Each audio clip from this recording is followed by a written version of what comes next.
Imagine waking up tomorrow and finding out that 1 out of every 5 gallons of gas in the entire world has just, well, vanished. Just completely gone. Yeah, simply gone. I mean, not delayed in transit, not temporarily misrouted to some other port, but just completely choked off right at the source. Which creates an immediate, like, hyper-accelerated scramble for what little is left. Right. It honestly sounds like the setup for a dystopian thriller. It really does. But for you, me, and literally everyone else navigating the global economy right now, it's just the staggering reality we are currently facing. Roughly 1/5 of the world's daily oil supply has been suddenly cut off. Triggering what energy analysts are, universally calling the biggest disruption in recorded history. Wow. Yeah. I mean, it is a scenario that military and economic analysts have wargamed for decades. But seeing a crisis of this magnitude actually unfold in real time, it's entirely different from reading a tabletop exercise. I can only imagine. We are watching a geopolitical shockwave move at an unprecedented speed. It's tearing through global supply chains and affecting everything from international financial markets to, like, the daily lives of college students halfway across the world. And unpacking that exact shockwave is our mission today. We're taking a deep dive into a really fast-moving, highly critical crisis, and we're using a very recent, highly detailed dispatch published on Patreon by the geopolitical publication KULT. Right, the KULT dispatch. Exactly.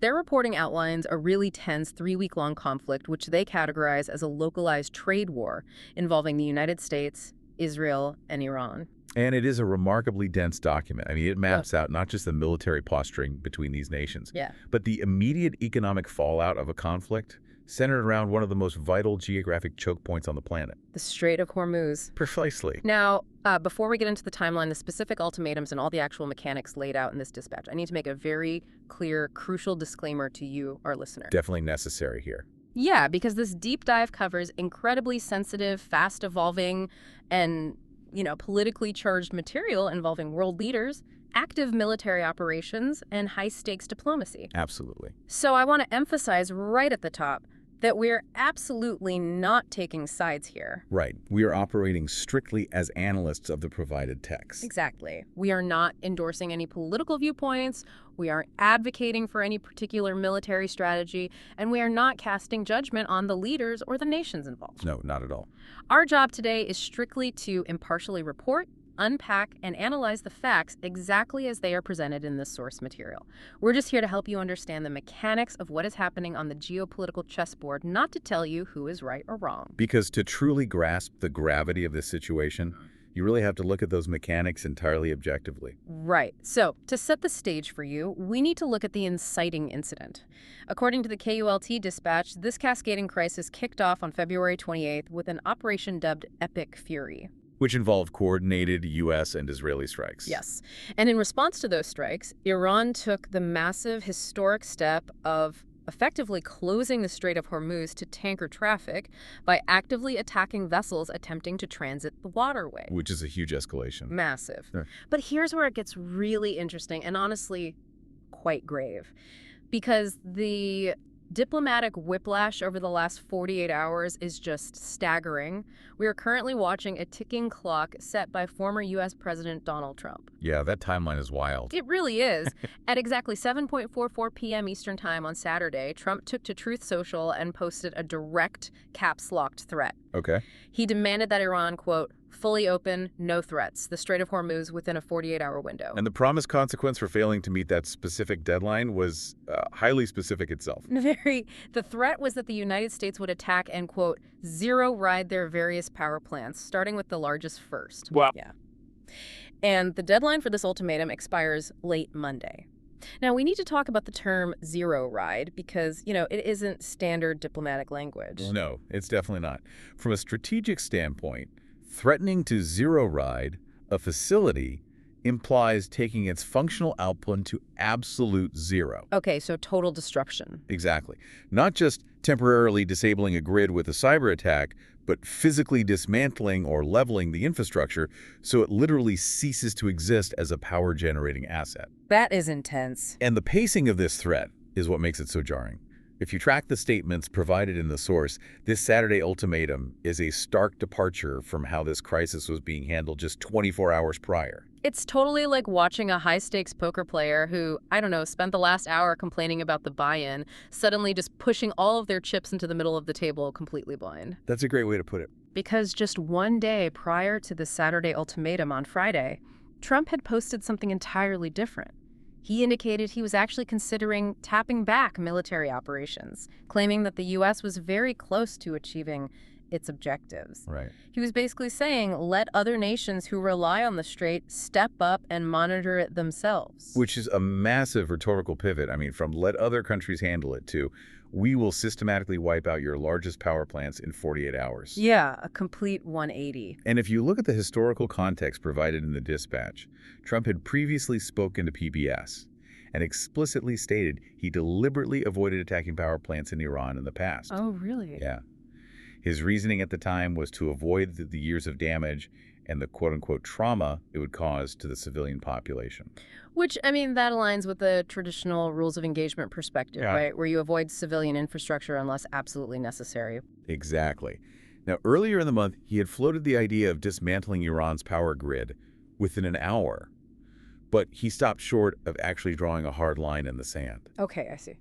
So this Truth Social post is the first time a concrete, non-negotiable deadline has been drawn. Setting a 48-hour clock fundamentally changes the geometry of the crisis. It really forces the issue. It backs both sides into a corner where someone has to blink or the missiles fly. Okay, let's unpack this, because if the clock runs out on Monday night, we have to look at the other side of the board. The dispatch makes it really clear that Tehran is not backing down. Not at all. Iranian Foreign Minister Abbas Araghchi warned on Friday that Iran would show zero restraint if its infrastructure were attacked. Zero restraint. Yeah. And the text connects Araghchi's warning to a much darker prediction by Ali Larijani, the Secretary of Iran's Supreme National Security Council. And we should note the context the source provides here.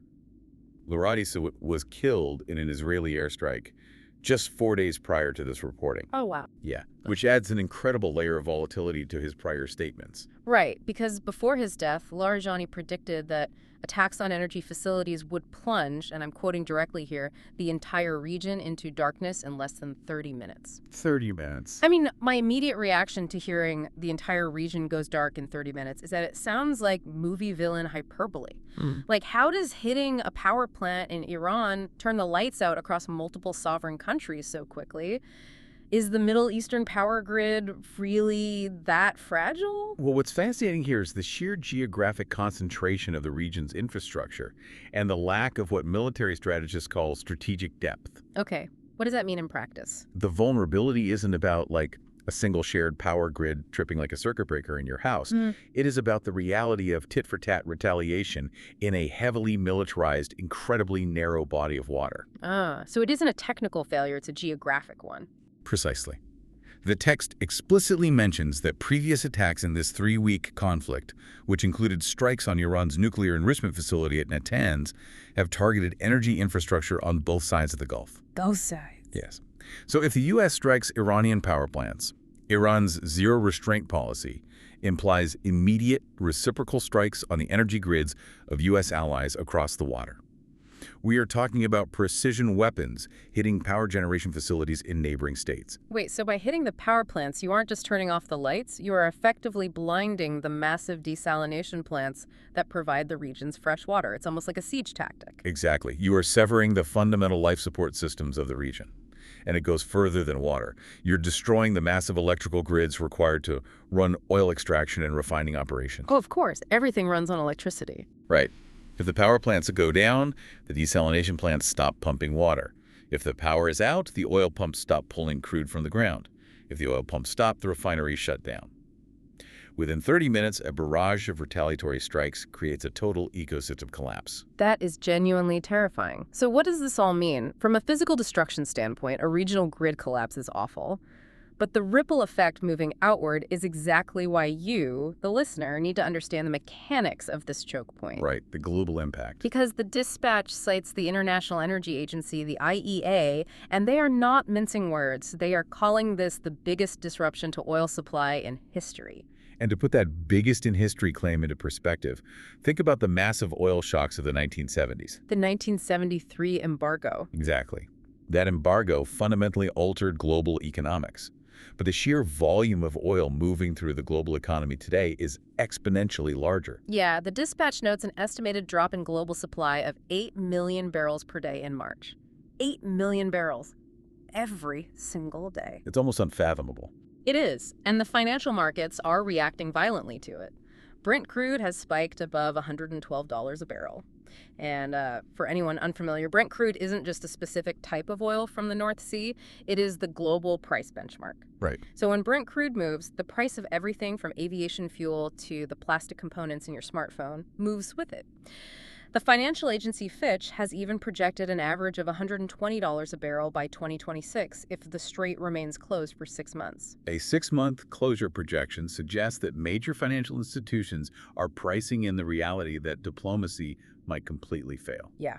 If you think of the global economy as a complex living organism, the Strait of Hormuz is essentially its main artery. And right now, that artery has been violently pinched shut. That's a perfect analogy. And a logical question people often ask is, why can't we just bypass the Strait, use overland pipelines to move the oil to different ports? Because the math simply doesn't work. I mean, overland pipelines exist, sure, but they do not possess a fraction of the capacity required to replace the constant massive flow of ultra-large crude carriers navigating the Strait. You literally cannot force an ocean of oil through a garden hose. That makes total sense, which explains the immediate devastation in Asia detailed in the source. The text states that Asia receives roughly 84% of the crude oil that transits the Strait. 84%. That is a massive dependency. Massive. And the real-world impact of that dependency is happening right now. South Korea has just imposed its first fuel price cap in 30 years. Japan has begun rapidly releasing its strategic oil reserves. And those are emergency levers that nations only pull when they're staring down an economic abyss. Yeah. But the detail that truly underscores the severity of this crisis is happening in Southeast Asia. Several nations there have not only rationed fuel, but they have physically closed universities early to conserve energy. Closing a waterway halfway across the world literally forces college students in Southeast Asia to stop their education and go home just to keep the regional power grids from failing. The butterfly effect here is instantaneous. It really is. And the measures these Asian countries are taking are entirely desperate, and more importantly, they are temporary. Right. Drawing down strategic reserves like Japan is doing is a finite solution. You are simply draining the backup tank. Capping fuel prices, like South Korea is doing, might shield the everyday consumer from sticker shock for a moment, but it doesn't manifest more oil. It just hides the problem. Exactly. It just shifts the massive financial burden onto the government's balance sheet. These are fragile bandages being applied to a long-term hemorrhage. It really highlights how deeply interconnected your daily routine, whether you are buying groceries shipped on a diesel truck or heating your home, is to a 21-mile-wide stretch of water in the Middle East. Which brings us right back to the ticking clock, the 48-hour deadline. Because if diplomacy is dead, and the dispatch explicitly states that this crisis has, quote, defied all solutions, we have to look at the tactical options left on the table. Military options. Right. The White House is reportedly discussing options like seizing or blockading Iran's Karg Island oil terminal. Trump even told reporters on Friday that he might have a plan regarding Karg Island, though he declined to elaborate. Interesting timing for that hint. Definitely. Furthermore, according to CBS News, the Pentagon is actively making preparations for the possible deployment of ground forces to Iran. Which is huge. The mention of ground forces represents a massive structural escalation in how the U.S. military is approaching this blockade. But looking at the Karg Island option specifically, I have a logistical question. How does blockading an oil terminal like Karg Island actually force Iran to open a completely different waterway like the Strait of Hormuz? It's a fair question. If Iran is blocking global oil from leaving the Gulf, and the U.S. responds by physically blocking Iran's specific oil terminal, isn't that just fighting a blockade with another blockade? Well, if we connect this to the bigger picture, it reveals the brutal nature of coercive economic warfare. You are correct that blockading Karg Island wouldn't physically sweep the Strait of Hormuz clear of Iranian naval threats. Right. But Karg Island is the nerve center of Iran's entire oil export economy. The vast majority of their crude flows through that specific terminal. If the U.S. military seizes or blockades it, they are essentially imposing mutually assured economic destruction. I see. They are telling Tehran, if the world cannot sell oil through the Strait, we will ensure that you cannot sell a single drop of oil at all. So it's a total economic stranglehold to force compliance? Precisely. But the fact that these options are being openly discussed, particularly that CBS News report regarding Pentagon preparations for ground forces, tells us something vital about the 48-hour ultimatum. Preparing ground forces and plotting the seizure of fortified islands are massive, highly complex logistical operations. They take time. Lots of time. So the fact that the Pentagon is making these preparations suggests that the United States military expects the 48-hour ultimatum to fail. They're setting up the pieces for a kinetic war once the clock strikes zero on Monday night.